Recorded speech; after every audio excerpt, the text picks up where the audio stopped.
అమరావతి ఒక self finance project అంటున్నారు. పేద పిల్లలకు గతంలో ఇంగ్లీష్ మీడియం నేర్పించకూడదని చెప్పి ఈ పెద్ద మనిషి ఉద్యమం చేశాడు అధ్యక్ష. రివర్స్ టెండరింగ్కు వ్యతిరేకంగా కూడా ఈ పెద్ద మనిషి ఉద్యమం చేశాడు అధ్యక్ష. అధిక రేట్లకు చేసుకున్న పీపీఏలను మేము కత్తిరిస్తే కార్యక్రమాలు చేస్తూ ఉంటే ఉద్యమం చేశాడు అధ్యక్ష ఈ పెద్ద మనిషి. ఇటువంటి అనేక ఉద్యమాలు ఈ 7 నెలల్లో చేసిన బాబు గారు ఆయనకు బాకా ఊదుతున్న తన అనుకూల ఎల్లో మీడియా అధ్యక్ష ఇప్పటికిప్పుడు అమరావతి భూములు అబ్బితే 1,00,000 కోట్లు వచ్చేస్తాయి సెల్ఫ్ ఫైనాన్సింగ్ మోడల్ అని చెప్పి చెప్పుకొస్తున్నారు అధ్యక్ష. ఈ సెల్ఫ్ ఫైనాన్సింగ్ వాదన ఎంతవరకు కరెక్టో అని చెప్పి నిజాయితీగా అన్ని రకాలుగా పరిశీలన చేశాం అధ్యక్ష. మేము కూడా అధ్యక్ష అందులో తేలిన నిజాలు ఏమిటంటే అధ్యక్ష, గ్రీన్ ట్రిబ్యునల్లు, రివర్ కన్జర్వేషన్ ప్రాంతాలు అంటే అధ్యక్ష ఇవన్నీ కూడా కృష్ణానది ప్రవాహిక ప్రాంతం అధ్యక్ష. మనం కట్టాలనుకున్నా కూడా ఎందుకో ఈ సింగపూర్ కంపెనీ బ్యాక్అవుట్ కావడానికి వన్ ఆఫ్ ది ప్రధానమైన కారణం ఏమిటంటే అధ్యక్ష వాళ్ళు కట్టాలనుకున్నా కూడా అక్కడ కట్టలేని పరిస్థితి అధ్యక్ష. గ్రీన్ ట్రిబ్యునల్ అయితేనేమి, రివర్ కన్జర్వేషన్ ప్రాంతాలు అయితేనేమి అవన్నీ కూడా నువ్వు కట్టలేవు అధ్యక్ష, చట్టం పర్మిట్ చేయదు అధ్యక్ష. అటువంటి పరిస్థితుల్లో అటువంటి భూములన్నీ కూడా తీసేస్తే అధ్యక్ష ఎన్ని ఎకరాలు మిగులుతాయి అని చెప్పి చూస్తే అధ్యక్ష కేవలం 5,020 ఎకరాల అధ్యక్ష మాత్రమే మనకు ప్రభుత్వానికి మనకు మిగులుతుంది అధ్యక్ష అమ్ముకునే దానికోసం అధ్యక్ష. అంటే దాని అర్థం ఏంటంటే అధ్యక్ష ఈ 5,020 ఎకరాలు ఇప్పటికిప్పుడు మనం అమ్మితే 1,00,000 కోట్లు రావాలంటే ఎకరం ఈ రోజున 20 కోట్లకు మనం అమ్మాలి అధ్యక్ష. ఎకరం ఈ రోజున 20 కోట్ల రూపాయలు మనం అమ్మితే అప్పుడు మనకు 1,00,000 కోట్లు వస్తే సెల్ఫ్ ఫైనాన్సింగ్ మోడల్ అవుతుంది అధ్యక్ష. నిజంగానే ఎకరం 20 కోట్లు అమ్ముడుపోయే పరిస్థితి ఈరోజు ఉందా అని చెప్పి ఒక్కసారి మనమంతా కూడా ఆలోచన చేయాల్సిన అవసరం కూడా ఉంది అధ్యక్ష. లేదా పోనీ 20 ఏళ్ళ తర్వాత ఎకరం ఈ మౌలిక సదుపాయాల కోసమే కేవలం ఖర్చు పెట్టే ఈ 1,00,000 కోట్ల రూపాయలు వడ్డీలతో సహా కలిపి 3,12,000 కోట్ల రూపాయలు అయితే అధ్యక్ష 20 ఏళ్ళ తర్వాత ఎకరం 90 కోట్ల రూపాయలకు అమ్మే పరిస్థితి వస్తేనే సెల్ఫ్ ఫైనాన్సింగ్ మోడల్ అవుతుంది అధ్యక్ష. అధ్యక్ష మరి పోనీ అంతవరకు అంత భారీ పెట్టుబడి పెట్టే పరిస్థితి మనకి ఇవాళ ఉందా అన్నది నిజంగా కూడా మనమంతా కూడా ఆలోచన చేయాల్సిన పరిస్థితి ఉంది అధ్యక్ష. అధ్యక్ష ఈ రాజధాని నగరం అధ్యక్ష 8 కిలోమీటర్ల రేడియస్ అధ్యక్ష 53,000 ఎకరాల పరిధిలో 217 చదరపు స్క్వేర్ కిలోమీటర్ల పరిధిలో ఉంది అధ్యక్ష.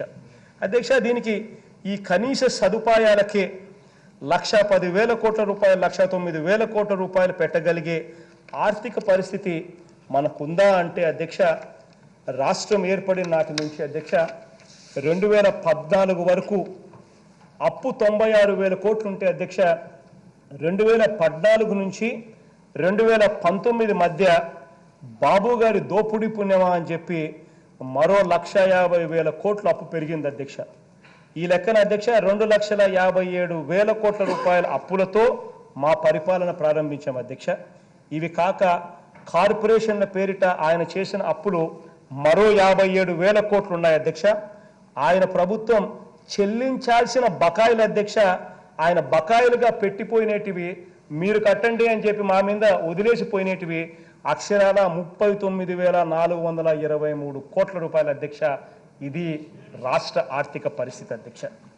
అధ్యక్ష ఒక్క విద్యుత్ పంపిణీ సంస్థలే తీసుకుంటే అధ్యక్ష 2014 మార్చి నాటికి అంటే ఈయన ముఖ్యమంత్రి కాక మునుపు నాటికి విద్యుత్ పంపిణీ సంస్థలు కరెంటు ఉత్పత్తి సంస్థలకు చెల్లించాల్సిన బకాయిలు అప్పట్లో 2,893 కోట్లు ఉంటే అధ్యక్ష ఈ మార్చి 31, 2019 అంటే చంద్రబాబు నాయుడు గారి హయాంలో చివరి సంవత్సరం మా ప్రభుత్వానికి ఆయన పగ్గాలు ఇచ్చిన సంవత్సరం అధ్యక్ష మార్చి 31, 2019 నాటికి అధ్యక్ష విద్యుత్ పంపిణీ సంస్థలు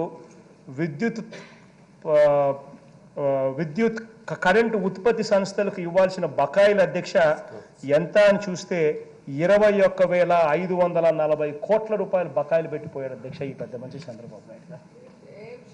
అధ్యక్ష ఈ పరిస్థితుల్లో అధ్యక్ష ఇంతటి పరిస్థితుల్లో ఇవాళ రాష్ట్రం ఆర్థిక పరిస్థితి ఉంది.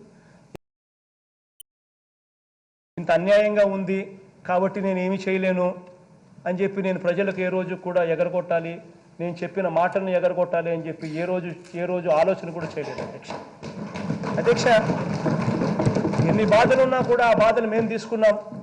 ప్రజలకేం సంబంధం అని చెప్పి ప్రజలను మాత్రం సంతోషంగా పెట్టే ప్రయత్నమే ఇంతవరకు చేసుకుంటూ వచ్చాం అధ్యక్ష. ఎప్పుడూ కూడా ప్రజల్ని ఇబ్బంది పెట్టలేదు అధ్యక్ష. ఇటువంటి పరిస్థితుల్లో అధ్యక్ష, ఒకవైపున ఇంత దారుణమైన పరిస్థితిలో ఒకవైపున ఉంటే, ఇటువంటి పరిస్థితుల్లో మరో 1,00,000 కోట్లకు పైగా 8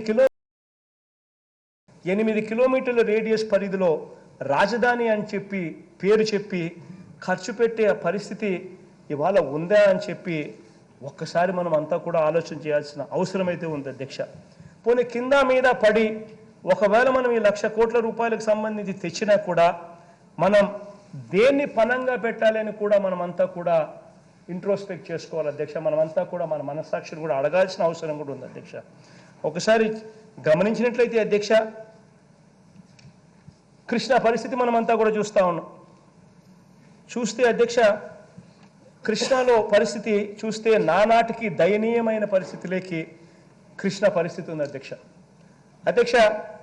దాదాపుగా 47 ఏళ్ల సిడబ్ల్యూసి లెక్కలు చూస్తే అధ్యక్ష, శ్రీశైలంలోకి వచ్చే నీళ్లు ఇంతకుముందు 2-3 సందర్భాల్లో కూడా చెప్పాను అధ్యక్ష.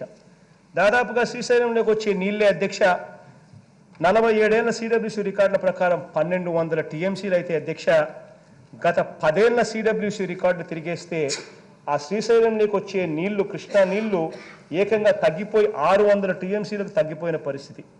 అదే సిడబ్ల్యూసి లెక్కలు గత 5 ఏళ్ల కాలానికి మాత్రమే చూస్తే నీళ్లు 400 టీఎంసీకి మాత్రమే పడిపోయిన దయనీయమైన పరిస్థితిలో కృష్ణా ఆయకట్టు ఉంది అధ్యక్ష. ఈ కృష్ణా మీద ఆధారపడ్డ జిల్లాలు ఎన్ని అని అంటే అధ్యక్ష, 8 జిల్లాలు తాగునీరు, సాగునీరు కృష్ణా మీదనే ఆధారపడి ఉంది అధ్యక్ష.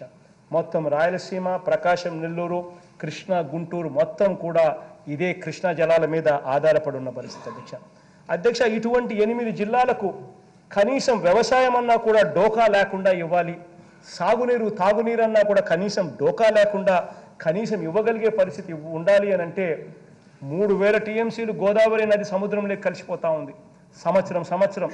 ఆ గోదావరి నీళ్లు సముద్రంలోకి కలిసిపోయే గోదావరి నీళ్లు తీసుకొని వచ్చి కృష్ణాలోకి తీసుకొని వస్తే తప్పనిచ్చి కృష్ణాలో ఉన్న కృష్ణా మీద ఆధారపడ్డ 8 జిల్లాలకు డోకా లేకుండా సాగునీరు, తాగునీరు కూడా ఇచ్చే అవకాశం పరిస్థితి కూడా లేదు అధ్యక్ష. ఇది చెయ్యాలి అని అంటే గోదావరి నుంచి బనకచెర్ల వరకు నీళ్లు తీసుకొని రావాలి అని అంటే ఇంజనీర్లతో ఎస్టిమేట్లు తయారు చేయండి అని చెప్పి వాప్కోస్ అనే సంస్థకు ఇచ్చి తయారు చేయమని చెప్పి అడిగితే అక్షరాల వాళ్ళు 68,000 కోట్ల రూపాయలు అని చెప్పి లెక్కలు తేల్చినారు అధ్యక్ష.